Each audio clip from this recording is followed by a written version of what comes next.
Hello students, this is Megha and welcome to Pankh Academy. So today's video is going to be about chapter number 8 of your macroeconomics, that is government budget and the economy.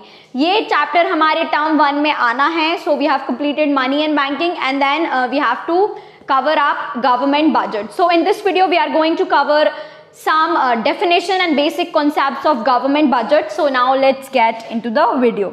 So सबसे पहले हम जान लेते हैं what is government budget and how it is very important aspect of our economy.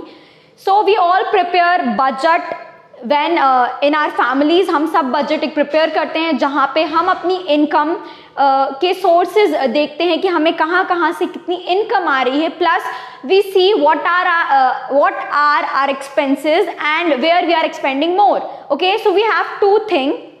Whenever we prepare budget, we see two things. The first one is income, revenue source, and the second one is expenses, expenditure source. So this is what government do to maintain the monetary balance of our economy or to maintain the revenues and expenditure in our economy, and that is only known as government budget. So budget is a statement prepared by the government to manage the revenue and the expenditure aspect of government. Government is the principal source of our economy, who maintain our economy, and they only present the budget in the parliament on 1st of February, and the budget is presented by finance minister, and the current finance minister of India is Nirmala Sitharaman. So now let's get to the main thing कि the program and policies of the government are known as budgetary policy of the government or fiscal policy.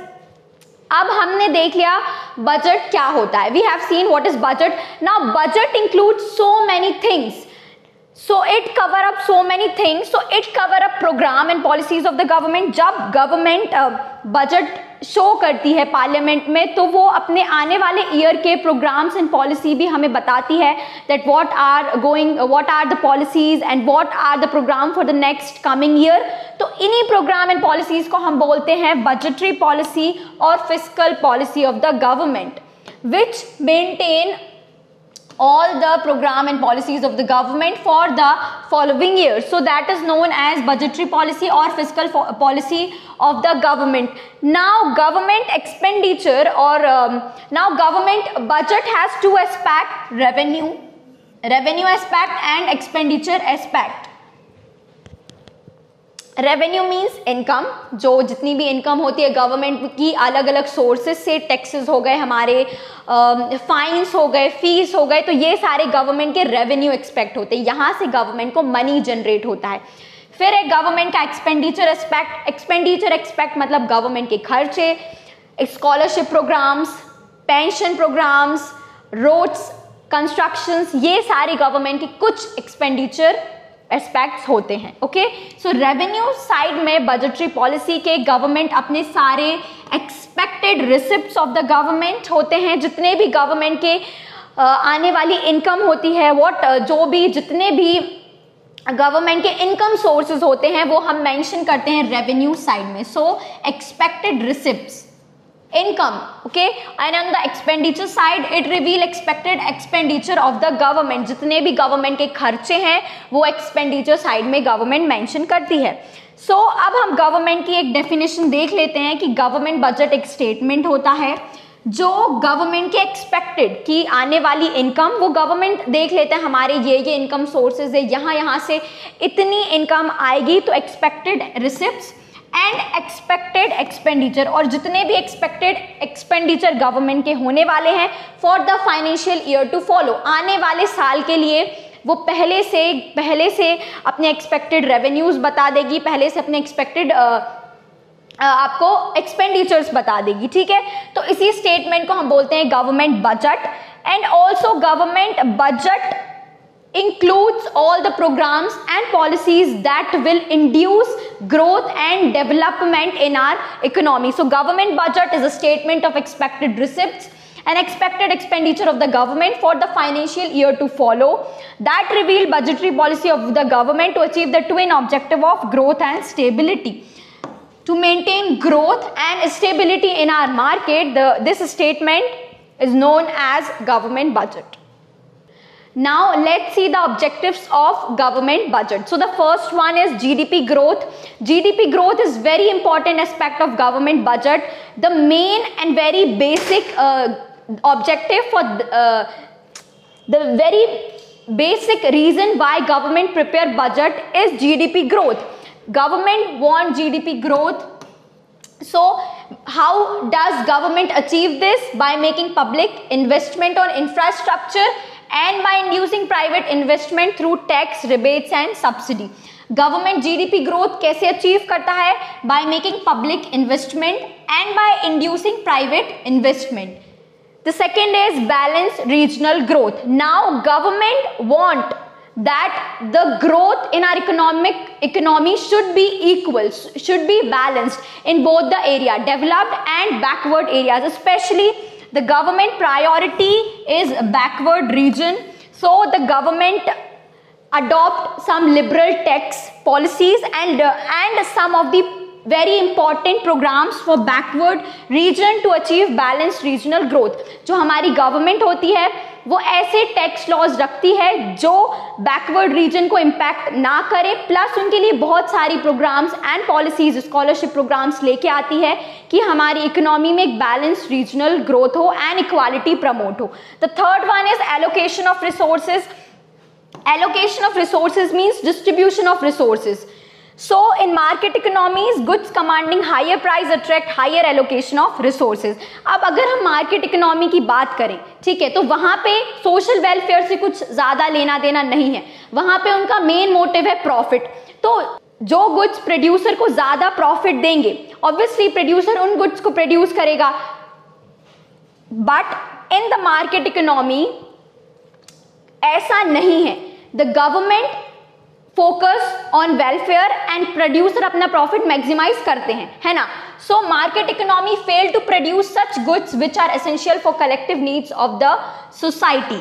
So this is the disadvantage. And the second one is market economies fail to account for the negative externalities of production.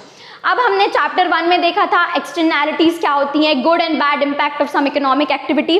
तो जो negative externalities होती हैं means ऐसे factors जो हमारे environment को harm कर रहा है या किसी भी वे में हमारे एनवायरनमेंट को लॉस हो रहा है and we are not paying the penalty for that. तो नेगेटिव एक्सटर्नैलिटीज के वजह से भी allocation of resources fail to account for proper distribution. The next one is redistribution of income and wealth. अब हमारी गवर्नमेंट चाहती है इक्वालिटी हो, सोशल वेलफेयर हो, तो वो बजट ऐसे प्रिपेयर करती है कि जो हमारी इनकम है, वेल्थ है, वो इक्वल उसका डिस्ट्रीब्यूशन हो. बैकवर्ड सेक्शन में भी और डेवलप्ड है तो वहां they can afford to buy product. So redistribution of income and wealth. So the distribution of income and wealth is highly unequal in countries like India. So government want that the distribution of income should be equal to all the regions of the country. कि जो gulf है between rich and poor, जो एक distance है, gap है, वो cover up हो सके. तो government ऐसे income distribute करता है कि एक इक्वालिटी कम से कम हमारी इकोनॉमी में आ सके. Then fifth one is employment opportunities.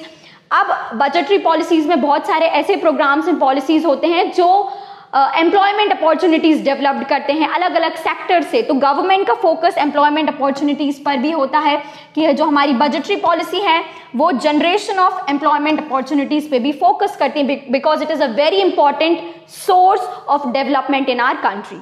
The next one is economic stability. Economic stability means correcting inflationary and deflationary gap. Economic stability को maintain रखने के लिए आपको inflationary और deflationary gap दोनों को correct करना होता है और इसके लिए government अलग अलग fiscal policies adopt करती है. So inflationary gap is corrected by reducing government expenditure and increasing the revenue. अगर महंगाई ज़्यादा बढ़ गई है तो गवर्नमेंट अपने एक्सपेंडिचर कम कर लेगा और रेवेन्यू सोर्स को इंक्रीज करेगा. और अगर डिफ्लेशनरी गैप ज्यादा हो गया मींस गिरावट हो गई तो गवर्नमेंट अपने एक्सपेंडिचर सोर्स को इंक्रीज कर देगा और रेवेन्यू सोर्स को कम कर देगा, मतलब टैक्स रेट वगैरह कम कर लेगा. तो गवर्नमेंट के कुछ फिस्कल मेजर्स होते हैं to correct inflationary and deflationary gap and to achieve economic stability. Okay, so with that we have completed the objectives of government budget. The next one is one term कि fiscal discipline क्या होता है. अब हमें पता है fiscal policies ऐसे measures होते हैं जो गवर्नमेंट अडॉप्ट करती है इकोनॉमी में स्टेबिलिटी मेंटेन करने के लिए। अब फिस्कल डिसिप्लिन क्या है? सो फिस्कल डिसिप्लिन मींस बैलेंस, हम कह सकते हैं, ठीक है। तो जब रेवेन्यूज और एक्सपेंडिचर में बैलेंस होता है, मींस गवर्नमेंट के जितने भी रेवेन्यू सोर्सेज हैं, जितने भी इनकम सोर्सेज और जितने भी खर्चे वाले सोर्सेज हैं, एक्सपेंडिचर सोर्सेज हैं, उनमें इक्वालिटी आ जाए, गवर्नमेंट के इनकम और गवर्नमेंट के एक्सपेंडिचर इक्वल रहें, तो उस स्टेट को हम बोलते हैं fiscal discipline. So it is a state of balance between revenue and expenditure of the government. So with that we have completed part A of government budget. This was the very basic and introduction part. इसके बाद हम main government chapter करेंगे in part B. So for that subscribe to Pank Academy and press the notification icon. Till then take care. Bye.